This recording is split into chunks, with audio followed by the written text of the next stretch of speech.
as somebody that is actually a member of said fan base, he's not wrong, okay? He's not wrong.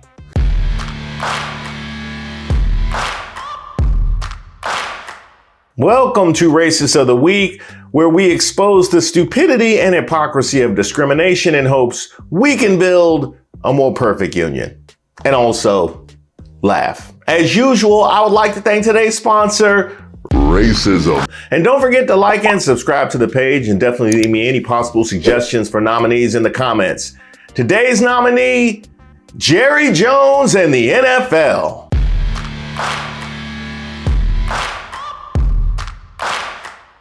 No, that's not right. No, the NFL cannot be racist because they sing in the Black National Anthem, before all the games. Well, how about the reaction? Lift every voice and sing till earth and heaven. Well, that's not the NFL's fault, though. They can't help that some of their fans are racist. I mean, those people take their cues from outspoken right-wing nuts like Harrison Butker. That's not the kitchen. That's not the kitchen.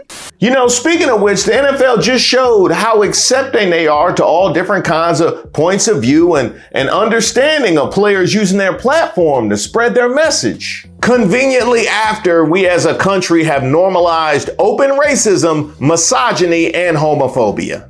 But I would venture to guess that the majority of you are most excited about your marriage and the children you will bring into this world. He's a kicker for the Kansas City Chiefs, and I learned that kickers rarely get tackled. So based on his misogynistic rant during a recent commencement address, I'm guessing this Bible thumper thumped himself a little too hard with his Bible and gave himself CTE. Some of you may go on to lead successful careers in the world, but I would venture to guess that the majority of you are most excited about your marriage and the children you will bring into this world, and embrace one of the most important titles of all, homemaker. First of all, Harrison, you're a kicker, so you have one important part of your body, and it's not your fucking brain. I can tell you that my beautiful wife, Isabel, would be the first to say that her life truly started when she began living her vocation as a wife and as a mother. Isabel's dream of having a career might not have come true, but if you asked her today if she has any regrets on her decision, she would laugh out loud without hesitation and say, heck no. Isabel, please blink twice if you need us to call for help.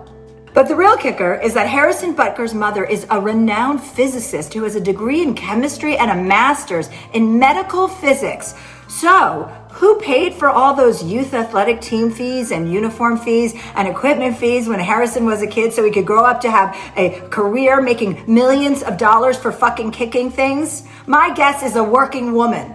Harrison, this is the first time I've heard about you, and hopefully the last. And after this, I'm going to go ahead and do what your fellow teammate does and just pretend like you don't exist. I don't talk to Harrison all year long, man. I just let him do his thing. We sit right beside each other in team meeting, and I don't say one word to him. Well, the NFL has come a long way. Well, that much is true.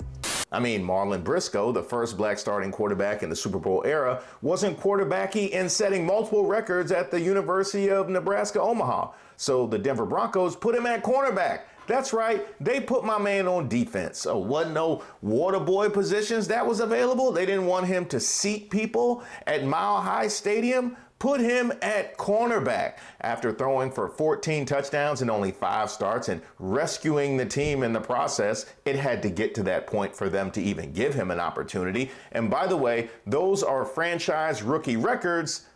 The Broncos still didn't think he was quarterbacky enough, and he had to continue his career as a receiver. Then there's Warren Moon, who wasn't quarterbacky enough. Despite winning MVP of the Rose Bowl in 1977, had to go to the Canadian Football League and throw for 5,000 yards in a season to get an opportunity. Hey, you remember when Charlie Ward won a national championship and a Heisman Trophy, and everybody knew he'd be the first black quarterback drafted in the first round since 1978, but then the NFL team said he was too short? So he played 12 seasons in the NBA, the league that's built around height instead? Yes, I do, Michael Harriot. I definitely do. What do all these athletes have in common? Because it definitely isn't dual threat. If Warren Moon started running in 1977, he still wouldn't have a first down. But this was just last year. This is what we do. and Rich, but I want my quarterbacks to be quarterbacky.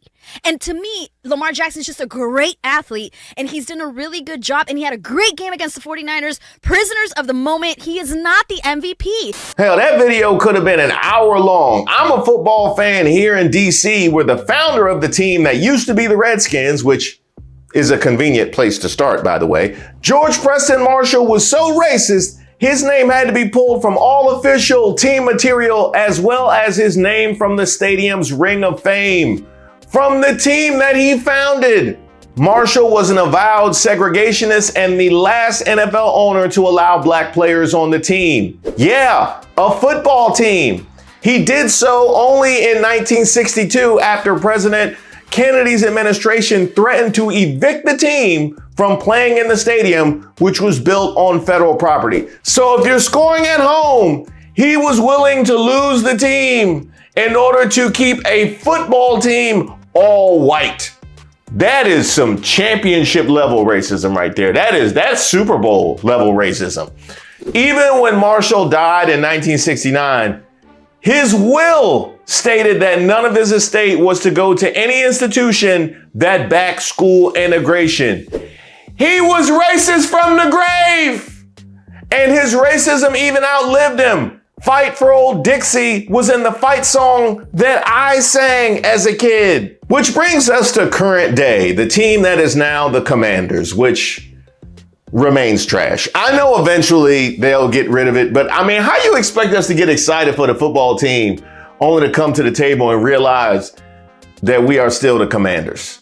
This is from Front Office Sports. The Commanders fired an executive, Rael Enteen, after he was secretly recorded by a woman working for longtime far-right cornball James O'Keefe. In the videos, Enteen answers a series of increasingly direct questions about his workplace while being recorded. A woman off camera repeatedly asks Enteen about his job duties, history, and workplace. She's identified in the video only as an operative for O'Keefe's company.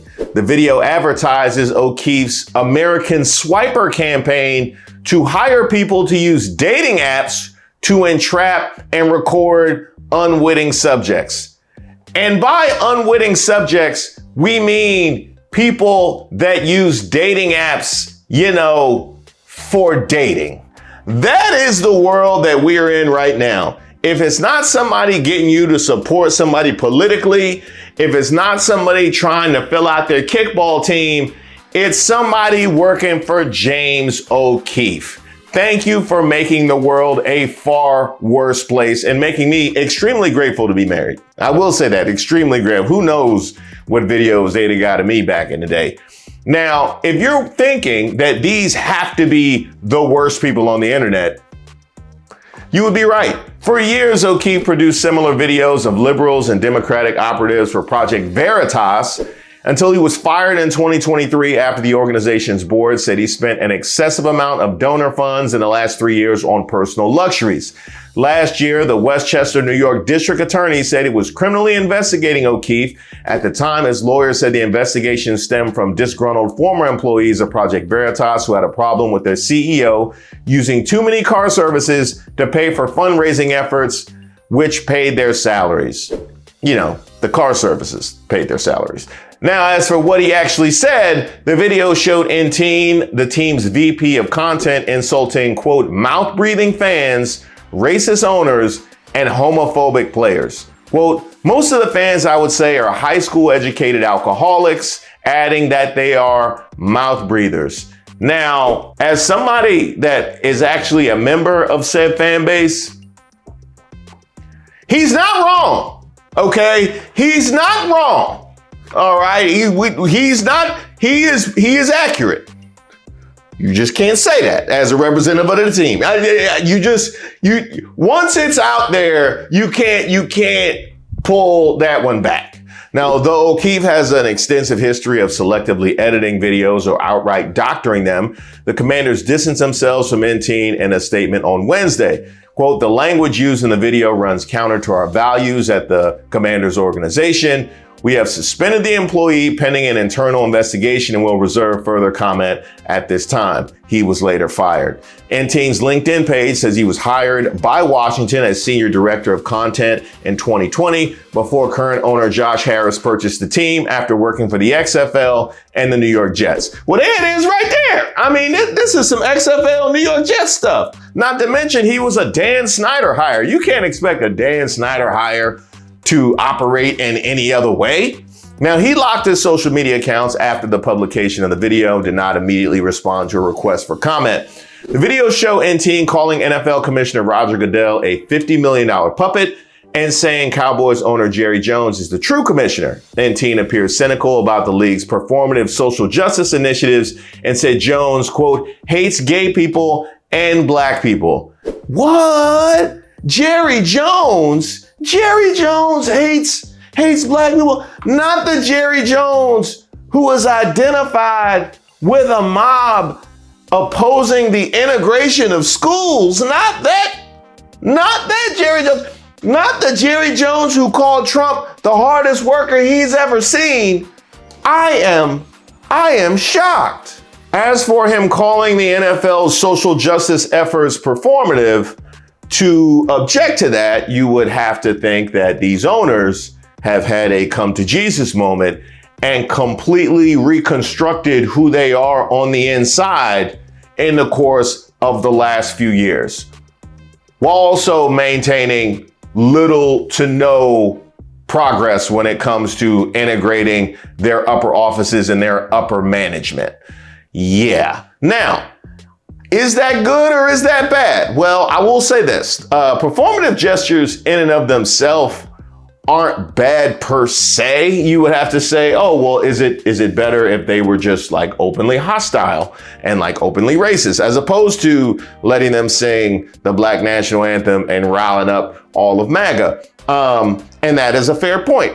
However, if those performative justice efforts then provide you cover for you to continue to operate the way that you were operating, then it's extremely problematic and damaging. It'd be like if you start coming home with flowers and candy for your spouse on the regular, just to turn around and leave at 11 p.m. and stay out all night the way that you used to. Where you been all night? That bouquet of roses says I do what I want to. Enteen said the team's black players are from a community that is inherently very homophobic and repeatedly referred to players suffering from head injuries. Perhaps the most interesting moment in the videos comes when Enteen appears to admit being pressured into lying through the team's official social media accounts. He recalled an infamous incident in 2021 when sewage rained on Washington fans and he had to tweet that it was actually water, spin he referred to as state-run media. And if you are at all familiar with Dan Snyder, you know that is not an exaggeration. That is definitely not an exaggeration, nor is it the idea of sewage raining down on fans. I had to look up again and see what year that was, because it feels like sewage regularly spills down on fans of that particular franchise. In fact, anytime that we watch a game of this franchise and there is not sewage that is spilling down on fans, we consider a win. We consider that anytime that this franchise is not trending for something going horrifically wrong with the stadium, we consider a win. Yeah. We went 7-10 last year. As for the issues at hand, head trauma is something that's going to be a continual point of discussion moving forward, considering how little we know about the long-lasting effects. However, the fact that he is that concerned about it tells you it is a very real thing. As far as homophobia is concerned, well, we have seen the volume of players to come out after they no longer had to be in those locker rooms. So that should tell you a whole lot about how open and accepting an environment it in fact is. As far as the racism is concerned, well, we know the history. And we also see what your board's looking like. We also see what your management's looking like. And we also see what your coaching ranks are looking like. So as far as I'm concerned, between James O'Keefe and this woman and the NFL and Jerry Jones and these fans on social media. There is one honest person in this entire story, and he was fired for it. Thank you guys so much for watching the video, and especially those of you that have liked and subscribed to the page.